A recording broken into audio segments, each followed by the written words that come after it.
Siapa yang tidak kenal Starbucks? Ini tokoh di balik Starbucks. Howard Schultz lahir di Brooklyn, New York, dalam keluarga sederhana. Ayahnya adalah seorang supir truk, dan keluarganya sering berjuang untuk memenuhi kebutuhan sehari-hari. Namun, Howard memiliki satu hal yang kuat, impian untuk keluar dari kemiskinan. Setelah mendapatkan beasiswa olahraga, Howard kuliah di Northern Michigan University. Tapi setelah lulus, jalannya tidak langsung menuju kesuksesan. Dia bekerja di berbagai perusahaan hingga suatu hari, dia menemukan sebuah perusahaan kecil di Seattle bernama Starbucks. Saat itu, Starbucks hanya menjual biji kopi. Tapi Howard punya visi yang lebih besar. Pada tahun 1983, dalam sebuah perjalanan ke Italia, Howard terinspirasi oleh budaya kafe di sana, tempat orang-orang berkumpul, bersosialisasi, dan menikmati kopi. Dia ingin membawa konsep ini ke Amerika. Namun, pemilik Starbucks saat itu tidak tertarik dengan ide kafe yang modern. Howard memutuskan untuk bertindak sendiri.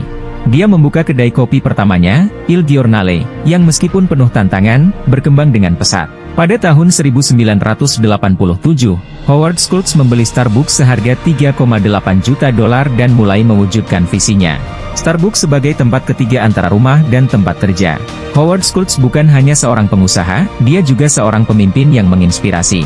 Di saat banyak perusahaan hanya berfokus pada laba, Howard melakukan sesuatu yang berbeda. Dia memastikan bahwa karyawannya mendapatkan asuransi kesehatan dan saham perusahaan. Baginya, kesuksesan tidak hanya soal uang, tetapi bagaimana merawat orang-orang di sekitarnya. Seperti yang sering ia katakan, success is best when it's shared.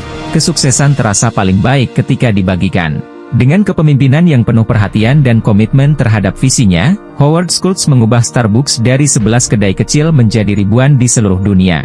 Dia membuktikan bahwa seorang pemimpin sejati adalah seseorang yang tidak hanya membawa bisnis ke puncak, tetapi juga membangun komunitas di sepanjang perjalanan. Subscribe to my channel.